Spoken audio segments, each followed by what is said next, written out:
Welcome back to Why Change channel and a whole series of videos where we tackle various business analysis questions. Many of those questions came up in my Be Mindset Mentorship Circle. We run this weekly and it's been 2 years since I started it. We have amazing groups of business analysts and every week we talk about the new topic. And while we have those topics, because we have a group, we always come up with something new, a different perspective, another aspect, or someone has a question. And sometimes we're not able to tackle all those questions during the meetings. So while we are now on break and restarting in April with our mentorship circle, I want to tackle some of those questions through the videos. So one of these questions is related to taking meeting notes. Is taking meeting notes, is sending out meeting notes completely outdated? Did it outlive itself with the proliferation of AI tools? And we talked about using AI for productivity, AI tools, and especially in a business context, it often comes down to making a recording of a meeting, for example, requirements workshop, and then you have all the tools that are able to create transcripts of your meetings. And I've seen in a work setting many times where there's a 1 hour long meeting, and then right after that, a few minutes later, or whenever transcript is ready, the organizer of the meeting or a project manager just sends that transcript to everyone. Have you seen those transcripts? Some of those transcripts are huge. They are not necessarily condensed versions that require some extra steps to be done. But if you're just relying on the whole transcript, like a court transcript done by a court stenographer in olden days, it literally goes like he said, she said, and someone else said, and it records what was said in a meeting. Now, that's fine. I mean, it's always good to have that record. The question is, who has time to read it? You just sat through a whole hour of meeting. Hopefully it was all productive. Sometimes not a whole hour is productive. And now on top of it, there is this huge transcript that you have to search for.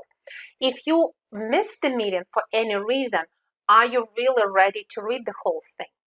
The whole idea about sending meeting minutes or a summary of the meeting is that it's brief and to the point. It's short and sweet. It lists just the most important points, either what we agreed on, our decisions, or the outstanding actions, or what still needs to be done, so that people who attended the meeting know what to do next, and people who didn't attend the meeting know what happened at the high level and what's in it for them and how it impacts them.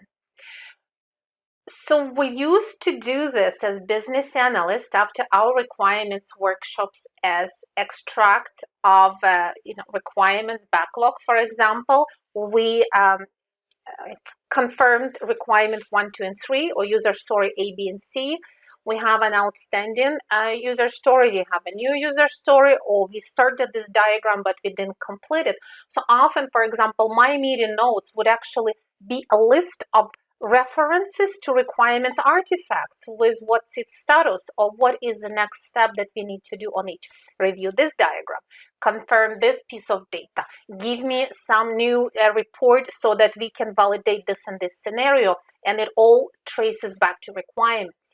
Now, a meeting transcript is not that.